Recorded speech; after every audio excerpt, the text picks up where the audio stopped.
Gambler Jack, Chapter 13. The Sense. You put your poison into this girl, and then you threatened King, didn't you? Every word from one's mouth made Hal stiffen like she had been punched. Shocked voices rippled through the audience.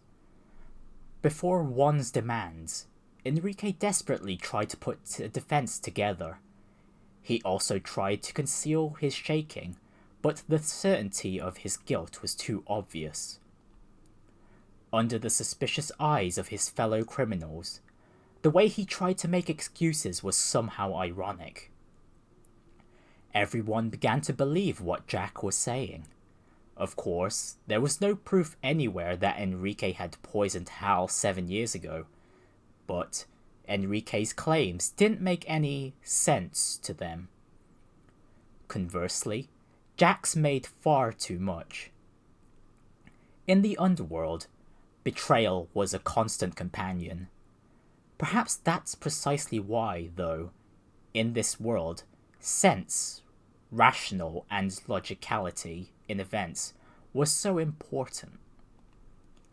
As long as you played by that rule, proof didn't mean a thing.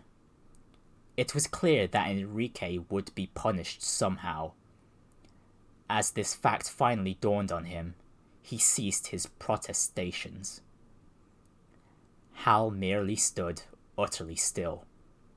She was rocked by so much emotion of so many kinds that it rooted her to the floor. "My father never lost," she whispered. The truth was a comforting balm to her heart, but at the same time filled her with a deep sense of loss. Her father had chosen death himself. The very thought of it was far too big and far too sad. The flames of revenge that had fueled her actions suddenly and utterly went out, and as her once burning drive died, soon all that remained was thin smoke and cold white ash where her anger had been. "That means that for me, Papa..." The feelings that began to well up turned to words, and as they parted from her, something snapped. Falling to the floor, Hal curled up in a ball and began to cry like a child. Glancing at Hal from the corner of his eye, one put a hand on Jack's shoulder and patted him in a congratulatory way. "Tonight's been better than I could have possibly imagined. I'll do anything you ask if it's in my power," he whispered to Jack.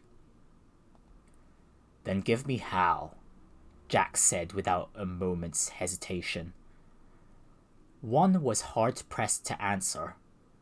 No matter how pitiable he found Hal, she was still a pawn of Enrique's. Even if there were to be punishments meted out for the events of 7 years ago, her freedom was very much in question. "Give Jack what he wants. Will it really be such a problem?" The voice from behind both of them froze every single person in the hall. All eyes turned to a single point. The one who drew their gaze was the bearded consultant to the underworld, Chief Minister Shamrock.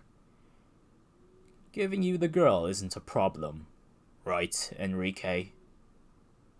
Enrique nodded weakly. At last, the ship was filled with cheers and celebration. Gambler Jack, Chapter 13, End.